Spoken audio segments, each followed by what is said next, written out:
Hello and good evening. I'm Melisa Idris and you're watching Consider This.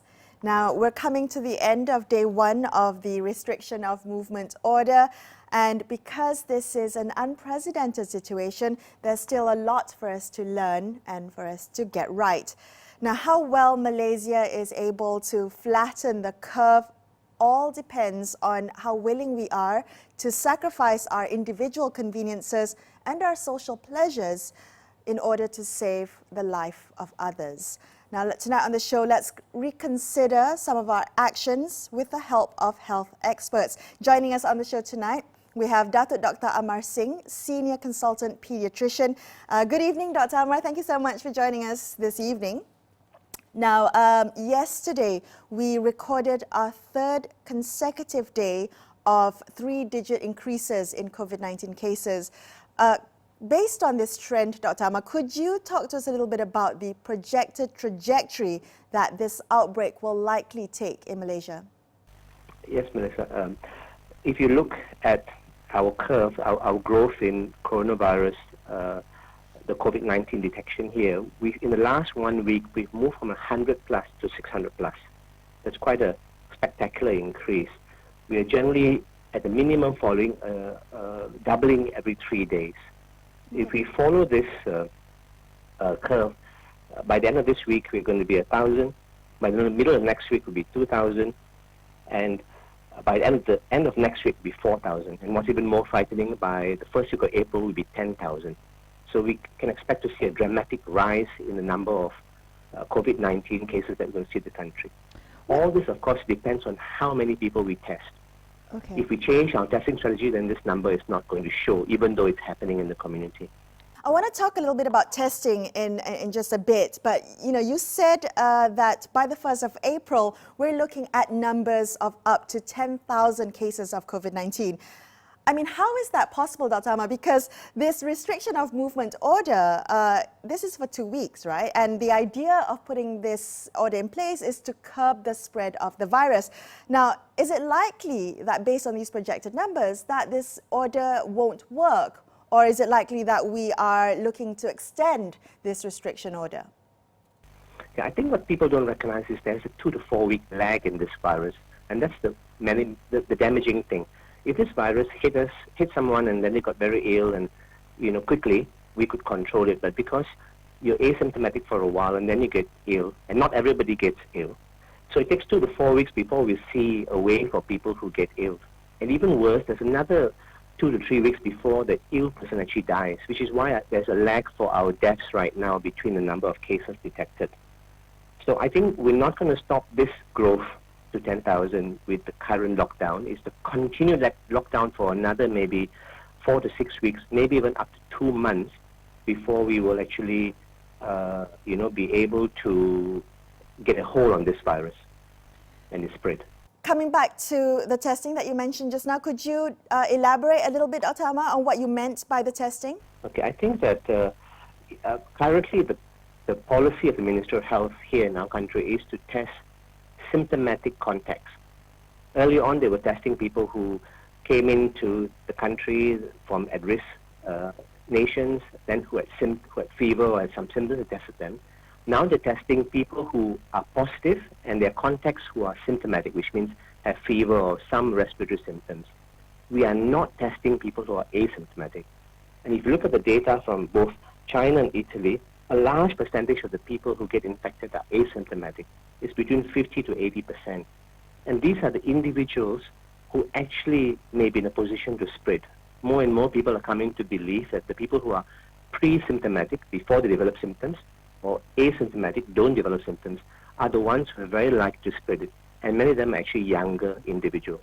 Should we be testing the people who are asymptomatic? I think it entirely depends on our testing capacity. If we were South Korea, yes, that's a South Korea strategy. They tested as many people as possible, tested all the contacts. But just imagine, for one person who's positive, quite often there are between 30 to 60 people they've been in contact with before we discovered this positive. So that's testing 30 to 60 people. That's a lot of testing to do. I think we can do it if we have the kits. I don't think we have the testing capacity in our country. Can I come back to the number of projected cases? This projected trajectory of this outbreak, 10,000 cases likely by the end of these 2 weeks. Now, what does that mean, Dr. Amar, for our hospital capacity? Yeah, all right. So I think this mass exodus that we've had is very counterproductive. It's totally against all that the Ministry of Health has been trying to achieve by having some restricted movements. Things. First of all, they mix together at the bus stations and train stations and other places and police stations, and they spread the virus while congregating. Then they spread it while they were in transport, in the bus and in the plane and the train. And then finally now they're spreading it to their rural communities, their villages and their towns. And many of the people they're spreading to are older individuals who are more likely to get a severe illness from this. So that worries me. So I think that in terms of MOH capacity, must recognize that the critical capacity is our intensive care beds. That's going to be the most important capacity.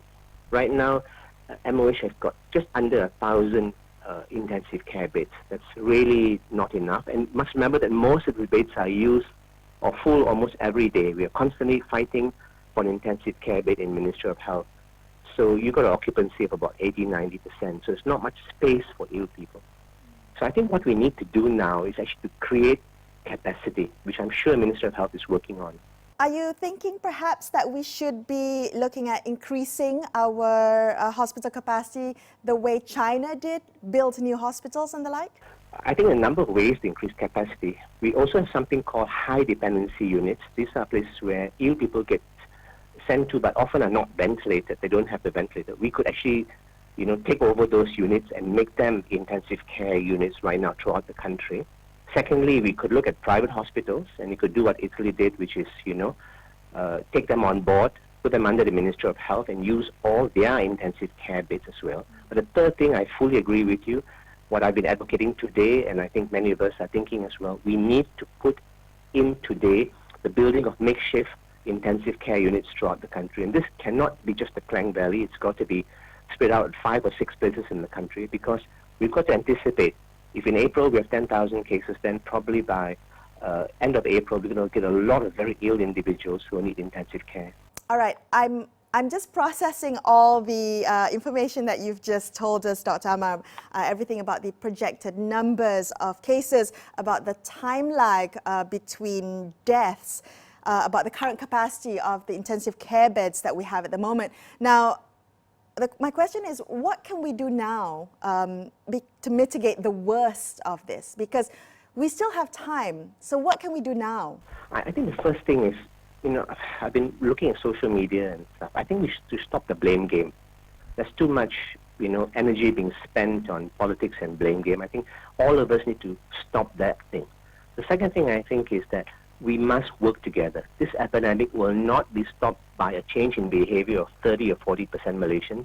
It will be stopped by a change in the behavior of more than 90% of Malaysians. And we know the behavior we need. Stay at home, don't go out too much, don't mix with other people, don't congregate, break the transmission chain. That's what we need to do right now. But we can see from images and videos that people are still wandering around. So besides the blame game, the step number 2 is very important. We need to all cooperate to restrict the transmission of this virus.